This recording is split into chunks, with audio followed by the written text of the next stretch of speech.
Hi, this message is for the two guys from Andromeda and Chris Pope.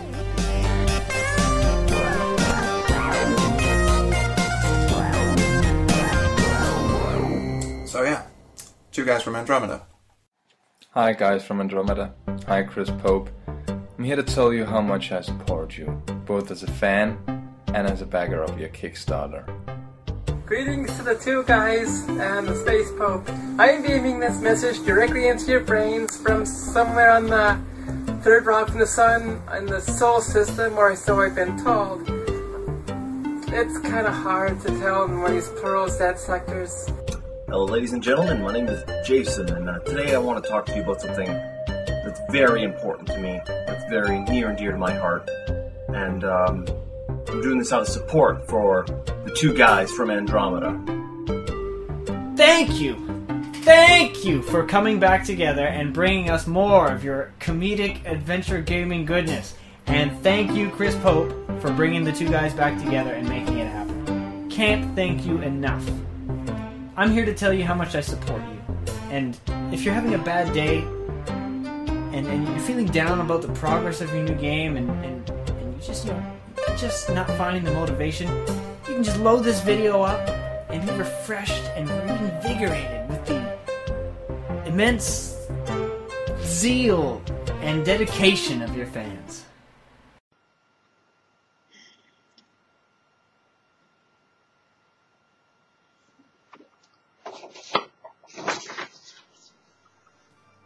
We love you, and we will support you through whatever hardships this new project may have, and however long it takes to finish, because we love your humor, and we love your games.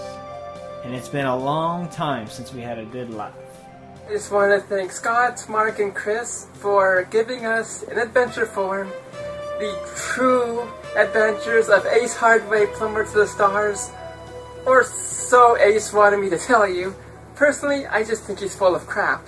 Anyway, I prepared this long, boring, and mostly untrue script, but really, I just don't want to tell lies. Anyway, it's a bunch of blank papers anyway. What can I say about Mark and Scott that hasn't been said before? I mean, aside from being snappy dressers and having a great sense of comedic wit and, slapstick comedy, really nothing. Hey everybody, Chris Ushko, aka Datadog here. Just want to send my support and good jobs to everybody on the SpaceVenture team.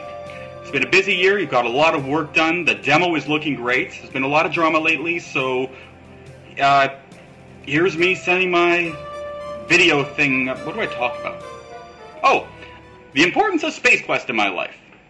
Well, when I was a 16-year-old little kid, I was a stupid little kid with way too much free time on my hands who thought that SpaceQuest was the perfect game for me, that it was a game made entirely for me. You see, when I was a kid, I was an idiot. I didn't even know how to, tie my own name. Your games mean a lot to me. They're brilliant, they're funny, they've made me explore, they've made me kill myself a lot. They may even have made me cry now and then, but let's not talk about that. Thine space is a closet. A sonnet celebrating the two guys from Andromeda. Thine mind might dream of flight and fancy's fronds, whilst impotent they face reality. A welcome sight now from two without bonds, the fruitage of their mind's proclivity. I've been a fan of your games for a long, long time, and I know them just like the back of my hand. What were the names of those games again? One time, teacher told me to cut along the lines, and I literally cut along every single line. I cut out the eyes of, I think it was a leprechaun. I cut everything to pieces. I was an idiot. And then I found this gem called SpaceQuest. A few things SpaceQuest has taught me when I was a kid, because I was pretty stupid. When I go swimming, hold breath. Has Space Quest changed my life in any way? It's not like it taught me how to be creatively resourceful or, give me a great sense of self-deprecation and how to be awesomely acidically sarcastic or anything like that. Not at all, not Space Quest. No, games like that, they haven't changed my life at all. I mean, it's not like they're, awesomely addictive and it's to the point where I'd rather sit at home all day and do nothing but stare at the computer monitor and listen to Gary Owens mock me all day long instead of, going out and having a social life and trying to impress women and get laid and stuff like that. No. I'm sure that no matter how delayed you are, how many obstacles you run into, your new game will have the potential to be just as great as your classic output. I mean, no question, absolutely.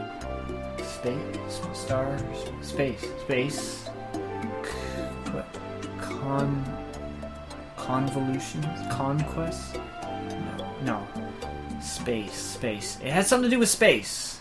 And so while I would sit there in my darkened room at 4 o'clock in the morning, playing Space Quest instead of playing around with friends I didn't have, I would sit there alone with my dreams, wishing that I was Roger Wilco in some faraway galaxy, and hoping that one day I would get to work at the Magic Dream Factory you see online, alongside Mark Crow and Scott Murphy, creating these fantastic creative outlets and basically wishing my way into happier places. And to that end, I started writing the SpaceQuest FAQ in lieu of developing actual social relationships. Never walk through vomit unless you know its pH level. Free does not necessarily mean you will not get hunted down by intergalactic assassin droids. What else? That's about it. So, yeah. There was something magical about this game. This game that just constantly taunted you and just made fun of you, and it was like you were being bullied at home. I got the school experience at home. And the main guy, what was his name? Ralph? Roger? Rex Nebular. No, that was a terrible game. That can't be it. Now that said, and with the appreciation society business out of the way, you've also made mistakes. Now that's not to say I'm certain you'll commit the same mistakes once all over again, but I threw a lot of money at this project, and I think I have a right to tell you what you should and what you shouldn't do. An impasse faced these two with reddened locks. With writ, their snorts were silenced slightingly. With fight and courage mustered up, those blocks were blasted from the rooftops, smilingly. Space Quest has been a part of my life for as long as I can remember, and I remember the first Space Quest game that I bought at Egghead Software.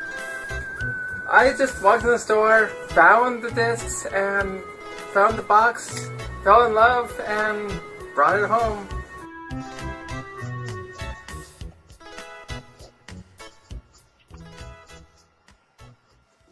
It has been a long time since I've actually played these games. Let me just check my collection here.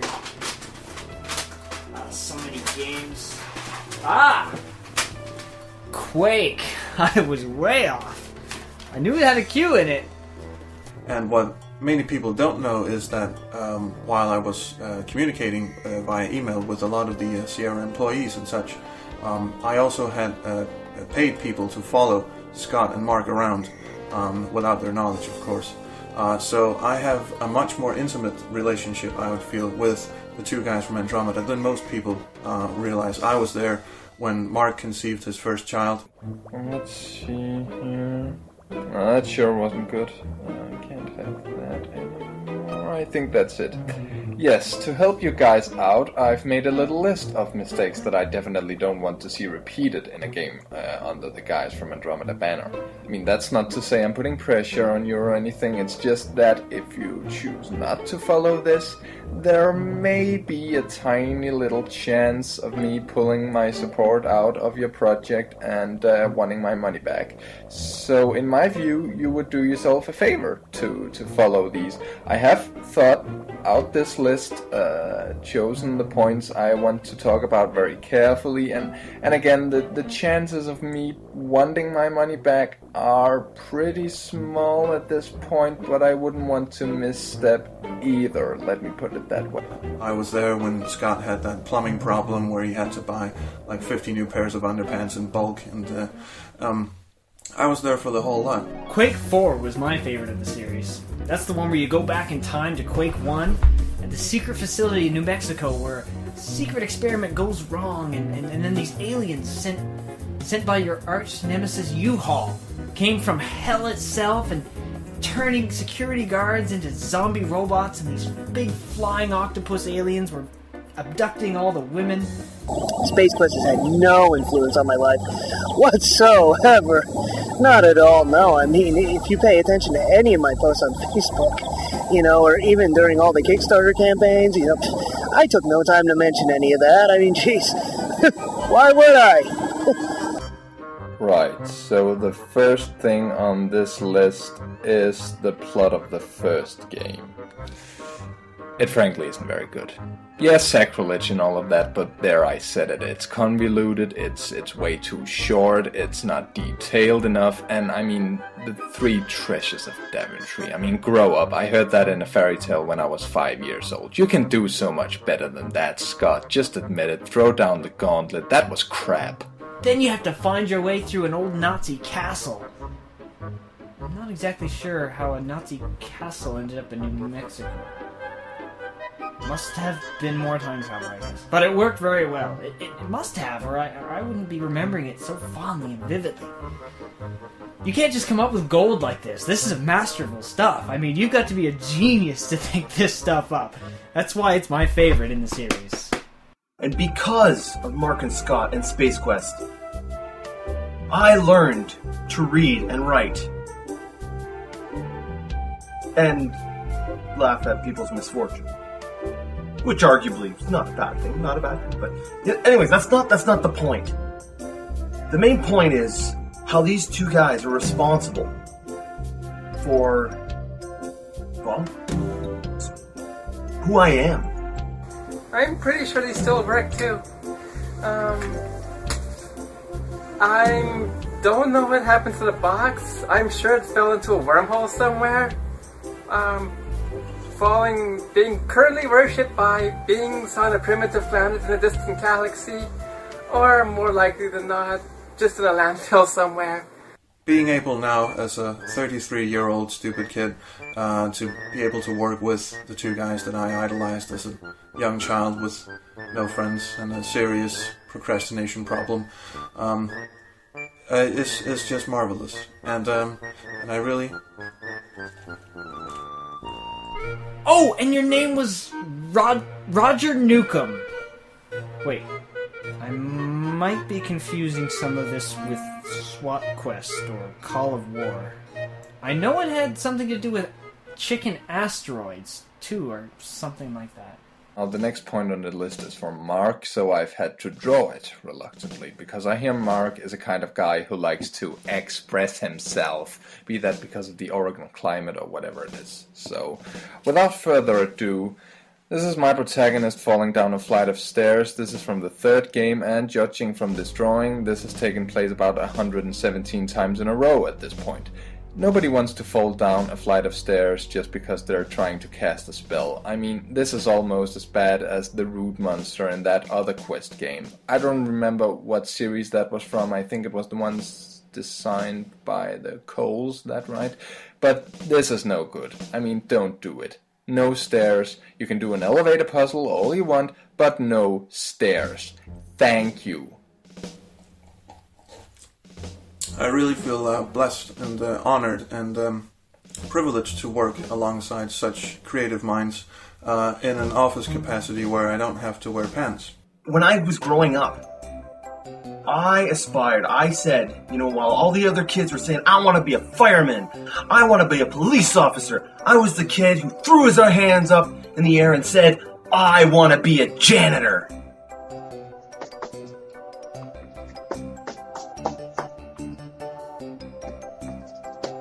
And you know what? I became a janitor.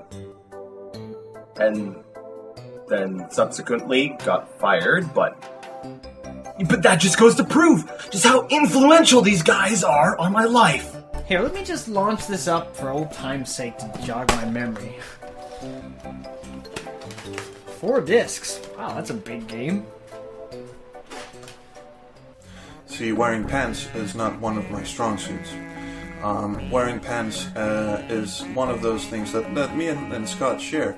An aversity to wearing pants. It has caused a number of problems on some social occasions. Not many. And thus, we've made it to the final point on my little list. This is the one where I'm gonna sue you if you ever do it again. I mean, seriously, don't. Just don't try me. Don't. That's right, I'm talking about Cedric the Owl. Leave it to Scott Murphy to come up with an anthropomorphic animal sidekick, and he'll come up with the whiniest little jerk of all time. This isn't as funny as I remember it. Sure is an awful lot of arcade sequences. Or should I say arcade sequence, as there seems to be just the one. I know it's been a long time since I played this, but where's the mind-boggling puzzles? Where's the sarcastic jokes? Where's the well-spoken, demeaning yet lovable dry-wit narrator? What I'm trying to say with all of this is that in lieu of wearing pants, I am now free to express myself creatively alongside 2 heroes that I've idolized my entire life, basically. No one wants to hear that. Oh, Graham, help me. Oh, Graham, I'm stuck. Pull me out. Oh, Graham, you forgot the Vaseline. Oh, watch out, there's a poisonous snake. I'll wait for you here. Yes, you'd better, because I'm gonna bring the hammer and nails and I'm gonna nail you to that post and you're gonna stay there for all eternity and rot and you're gonna have crows pinging out your eyes and you're... I'm sorry I can't do it. Now with that bit of fun out of the way, let me be honest here. I really still enjoy these games and I still play them and I will keep playing them. I'm really looking forward to SpaceVenture.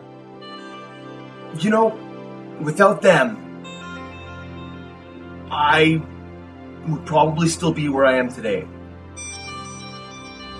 But I still owe them a lot. These games are my absolute favorite games ever, and they still are. They were hilarious and witty. The art was magnificent. I loved Mark's artwork from the games. Scott, your writing was sarcastic and perfect. Just kicked you when you're down. It was great. Made you feel like not $1,000,000. True patrons pledging payment in advance would stem all tides of thought towards loss contrite. A stage of grand import and tasked finance shall from reality provide respite.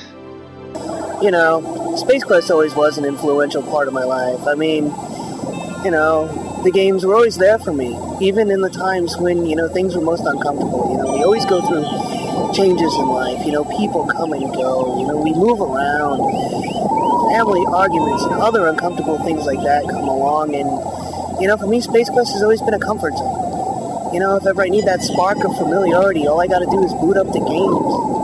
Roger Wilco, he'll always be there, you know, and those familiar, comforting tunes will always be there, and, you know, it's that one constant in a sometimes, you know, overwhelmingly unfamiliar world. I just want to say, Scott, Mark, you're personal heroes of mine, and I am so glad that the two of you put past differences aside to bring us SpaceVenture. I'm really looking forward to the finished game. You put a lot of work, effort into it. It looks fantastic, and I can't wait to see the whole thing when it's done. So keep it up, and I had one thing written here. What was it? Oh. 2 guys from Andromeda are better than 1. Gems are an ideal food source. It was never the chair's fault. If you've got a data quarter, no. When I was a kid, I used to get up early Saturday mornings on our Tandy 1000 computer to play SpaceQuest II. I used to wake my parents up 6 o'clock in the morning to ask them how to spell the word suit, because I didn't know how to spell it. And you can't get very far in SpaceQuest II unless you know how to type suit. Eventually got to the point where they were so fed up that they wrote down the word suit for me and taped it to the computer keyboard, along with a whole bunch of other words that I didn't know how to spell yet. And during the Kickstarter campaigns, the adrenaline rush of, are we going to make it? Can we do this? Yes, we can. Yes, we can. These guys, they've been there for me since day one. They've always been my heroes, providing me with these great games and these great worlds to escape into. And it was such an honor to be able to dub myself a superfan and do what I can to endlessly plug and annoy people and say, if you want me to shut up, pledge a good amount of money. Let's make this game happen. And for those moments, and for this moment now, I was able to be a hero to those that were heroes to me. And to me, that was, and still is, one of the greatest accomplishments in my life thus far. Never spend more than 1 year working on a fan game. Always second guess any girl named Chablis. No, wait, wrong series. Woo! Yep. Closets are a very ideal place to get a nap and spend the whole afternoon playing Tetris on your phone. If a guy named Jethro invites you into the backseat of his car, you'd better say yes. I can't wait for SpaceVenture to come out. I can't wait to see what you can come up with and where the adventures with Ace Hardway and Rooter will take us. Thank you, once again, for deciding to make our wildest dreams come true by coming back and giving us more games to play. I'll always be rooting for you, whatever happens. And no matter how many delays or obstacles you run into, there will always be people on the other side who are thankful for what you're doing and who will love to play your games. I'm one of them.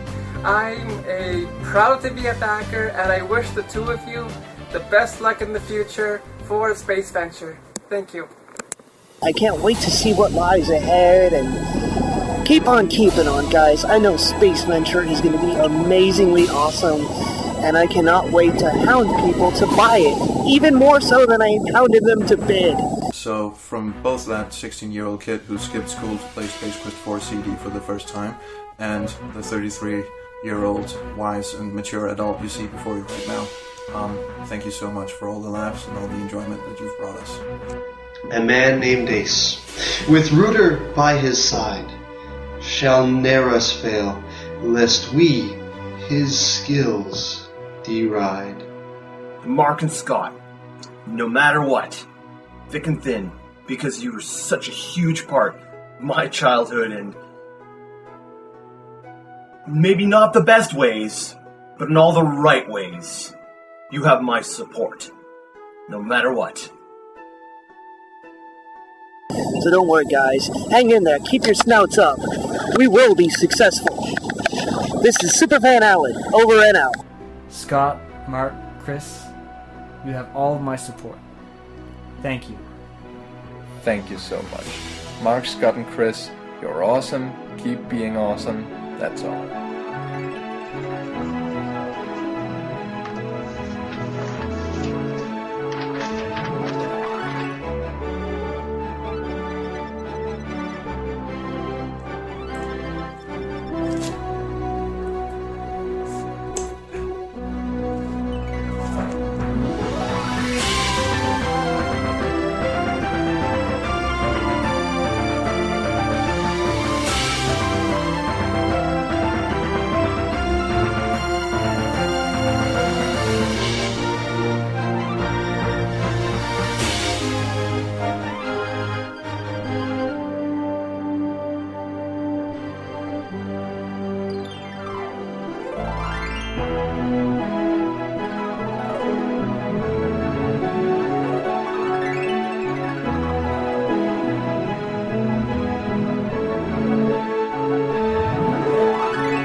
Tally ho.